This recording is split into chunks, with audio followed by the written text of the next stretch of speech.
welcome back to my channel. Today's topic is bio availability, जो कि D pharma second year pharmacology का topic है।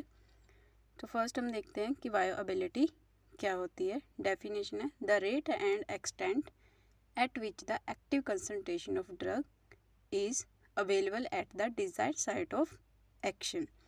Bioavailability क्या है? जब भी आप कोई ड्रग लेते हो, किसी भी रूट से लेते हो, ओरली लेते हो, आईवी लेते हो, तो वो किस हद तक आपके सिस्टमिक सर्कुलेशन में या ब्लड में पहुंचती है, उसको बोलते हैं बायो अवेलेबिलिटी। फॉर एग्जांपल, आपने कोई टैबलेट ली है ओरली, तो जब ब्लड में चेक किया तो वो पहुंची है आपकी 70% तक, तो उसकी बायोअवेलेबिलिटी क्या होगी आपकी, उस टैबलेट की 70% बायोअवेलेबिलिटी, क्योंकि वो आपके ब्लड में या सिस्टमिक सर्कुलेशन में 70% पहुंची है, तो उसको बोलते हैं बायोअवेलेबिलिटी की। सेकंड है बायोअवेलेबिलिटी, टू टाइप्स की होती है, relative bioavailability and absolute bioavailability. Relative bioavailability क्या है? It is the systemic availability of a drug after oral administration is compared with that of oral standard of the same drug. Relative bioavailability क्या होती है?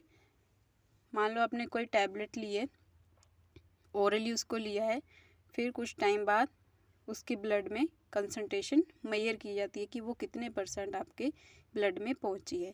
फिर उस concentration को compare किया जाता है उसी ड्रग के स्टैंडर्ड सैंपल के साथ, क्योंकि स्टैंडर्ड सैंपल का पहले से ही पता होगा कि इसकी बायोअवेलेबिलिटी कितनी है। तो उन दोनों की जो कंपैरिजन है बायोअवेलेबिलिटी का, उसको बोलते हैं रिलेटिव बायोअवेलेबिलिटी। सेकंड है आपकी, तो रिलेटिव बायोअवेलेबिलिटी क्या हो गया आपका, comparison between the bioavailability of drug taken orally compared with same drug के स्टैंडर्ड सैंपल के साथ। ठीक है, तो एब्सोल्यूट बायोअवेलेबिलिटी क्या है? When the systemic availability of a drug administer orally is compare to its IV administration. Absolute bioavailability क्या होता है कि एक तो ड्रग आप दोगे ओरल रूट से, फिर उसी ड्रग को दोगे आप आईवी रूट से, ठीक है, फिर दोनों की बायोअवेलेबिलिटी को कंपेयर किया जाता है, तो उससे निकलती है आपकी एब्सोल्यूट बायोअवेलेबिलिटी।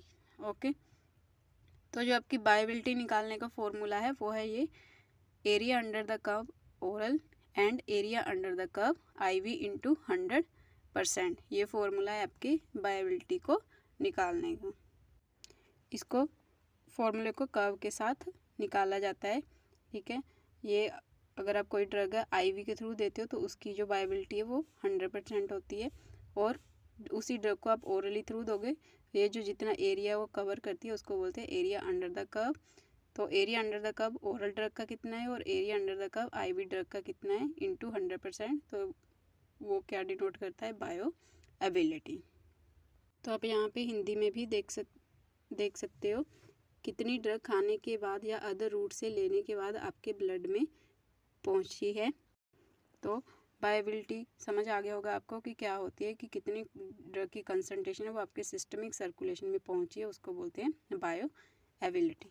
नेक्स्ट है फैक्टर कौन कौन से आपके बायोअवेलेबिलिटी को अफेक्ट करते हैं। सेम है जैसे आपने लास्ट लेक्चर में एब्जॉर्प्शन में पढ़ा है कि कौन कौन से फैक्टर है जो एब्जॉर्प्शन को इफेक्ट करते हैं, सेम उसी तरीके से होगा। जब ड्रग एब्जॉर्ब होगी तो वो कितनी ब्लड में पहुंची है वो होती है बायोअवेलेबिलिटी। ठीक है, एब्जॉर्ब होगी तभी बायोअवेलेबिलिटी शो होगी। तो जो फैक्टर आपके एब्जॉर्प्शन को इफेक्ट करते हैं वो फैक्टर आपके बायोअवेलेबिलिटी को भी इफेक्ट करते हैं। तो हम जनरल से पॉइंट्स देख लेंगे यहाँ पे कि कौन कौन से फैक्टर है जो बायोअवेलेबिलिटी को इफेक्ट करते हैं।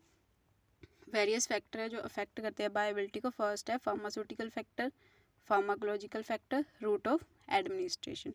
फार्मास्यूटिकल फैक्टर आपके ड्रग से रिलेटेड है कि ड्रग का पार्टिकल साइज़ कैसा है, मोलिकुलर साइज़ कैसा है, सोलिबिलिटी कैसी है, एक्सीपिएंट कैसे यूज़ किए हैं।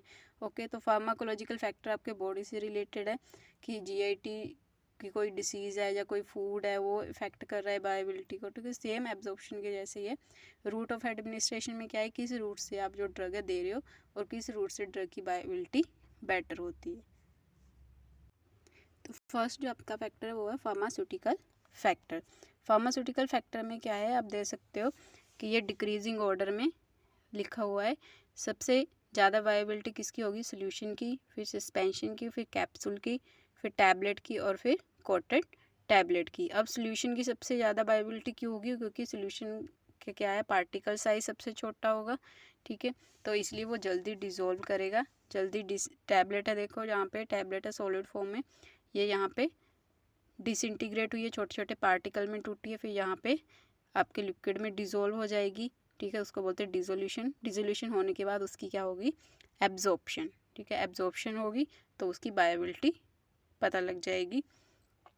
सेम है जो फार्मास्यूटिकल फैक्टर उसमें क्या क्या आता है, पार्टिकल साइज हो गया, ठीक है, आपके जो पार्टिकल साइज है जितना कम होगा वो उतना जल्दी डिज़ोल्व करेगा और उतनी जल्दी एब्जॉर्ब होगा। साल्ट फॉर्म हो गया, क्रिस्टल फॉर्म हो गया, एक्सीपिएंट्स, जितने भी आप एक्सीपिएंट्स या फार्मास्यूटिकल एड यूज़ कर रहे हो अपने टैबलेट को फॉर्म करने के लिए या अपनी मेडिसिन को फॉर्म करने के लिए, वो कैसे यूज़ कर रहे हैं, ओके, इनका क्या इफ़ेक्ट होता है। मान लो कोई एक कंपनी है वो अच्छे एक्सीपिएंट यूज़ करिए, बाइंडर्स वगैरह, ठीक है, डिलुएंट्स वगैरह, जो क्या क्या है जाके बॉडी में टैबलेट को अच्छे से डिज़ोल्व होने में हेल्प करते हैं, और एक कंपनी ऐसी है जो कम लो ग्रेड का या कम क्वालिटी का बाइंडर्स वगैरह या एक्सीपिएंट यूज़ कर रही है जो टैबलेट को डिज़ोल्व होने में टाइम लगाते हैं। तो ऐसे डिपेंड करता है कि जो एक्सीपिएंट है वो ड्रग की बायोबिलिटी पे कैसे इफेक्ट डालते हैं, ठीक है। नेक्स्ट है degree of ionization. Degree of ionization same है कि जितनी भी आपकी ड्रग्स होती है वो वीकली एसिड और वीकली बेस होती है। जो वीकली एसिडिक ड्रग होंगी वो आपकी एसिड मीडियम में ही एब्जॉर्ब होंगी, और जो वीकली बेसिक ड्रग होंगी वो आपकी बेसिक मीडियम में ही डिज़ोल्व होंगी अनआयोनाइज्ड फॉर्म में, वहाँ से आपके सर्कुलेशन में पहुँचेंगी, ओके। तो method of manufacturing, method of manufacturing में आ जाता है आपका कि कौन कौन से, सेम वही है कि कौन कौन से आप फार्मास्यूटिकल एड यूज़ कर रहे हो, कौन कौन से मेथड से बना रहे हो, ठीक है। नेक्स्ट है solubility of drug.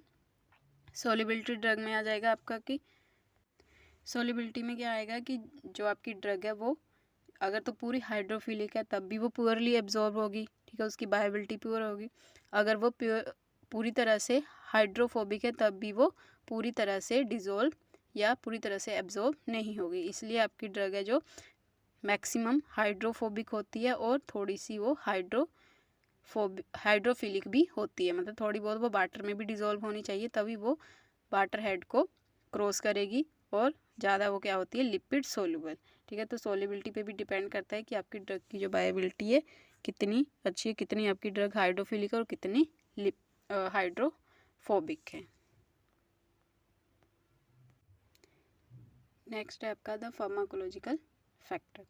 Pharmacological factor है वो कैसे कैसे आपकी ड्रग की वायबिलिटी को अफेक्ट करते हैं। फर्स्ट पॉइंट है gastric emptying and GIT motility. ये हमने पहले भी डिस्कस किया है एब्जॉर्प्शन वाले चैप्टर में कि जो गैस्ट्रिक एम्प्टिंग है वो भी आपकी ड्रग की एब्जॉर्प्शन को इफेक्ट करते हैं, और अगर जीआईटी जैसे पेरिस्टाइटिस हो गया, डायरिया हो गया, वो तो वो उसका केस में क्या है, आपकी ड्रग की वायबिलिटी कम होगी। जीआईटी डिसीज़, आपकी जीआईटी में कोई डिसीज़ है, ठीक है, ऑलरेडी, तो वो भी ड्रग की एब्जॉर्प्शन और वायबिलिटी को इफेक्ट करती है। फूड, प्रेजेंस ऑफ फूड है वो भी, आप कुछ ऐसी ड्रग्स होती है जिनको फूड के साथ लिया जाता है, कुछ फूड्स के बिना ली जाती है, तो वो भी ड्रग की एब्जॉर्प्शन को डिपेंड करता है। तो ड्रग की एब्जॉर्प्शन कैसी होगी। First pass metabolism, first pass metabolism आपको पता है कि जब हम ड्रग ओरली लेते हैं तो वो हमारे गट में जाके, गट के थ्रू लीवर में जाके वहाँ पे मेटाबोलाइज हो जाती है या डिग्रेडेड हो जाती है, जिसकी वजह से वो या तो एक्सक्रीट हो जाएंगी या फिर इनएक्टिव हो जाती हैं, तो उनकी बायोबिलिटी कम हो जाती है। ड्रग ड्रग इंट्रैक्शन, आपकी ऑलरेडी कोई थेरेपी चल रही है, ड्रग्स ले रहे हो आप, तो उसकी उन ड्रग की आपस में इंट्रैक्शन हो जाएगी, कोई रिएक्शन हो जाएगा, तो उससे भी क्या होगा, ड्रग की बायोबिलिटी कम हो जाएगी। अब यहाँ पे देख सकते हो कि जहाँ पे आपने ड्रग स्वेलो की है, ठीक है, फिर उसकी एब्जॉर्प्शन हुई है, एब्जॉर्प्शन होने के बाद वो लीवर में जाती है, लीवर में उसका फर्स्ट पास मेटाबॉलिज्म हो जाता है, या डिग्रेड हो जाती है या मेटाबोलाइज हो जाती है, तो फिर उसके बाद थोड़ी सी जो भी है इनएक्टिव ड्रग है वो आपके सिस्टमिक सर्कुलेशन में पहुंचती है, तो उस इनएक्टिव जो ड्रग है उसकी बायोबिलिटी कम हो जाती है।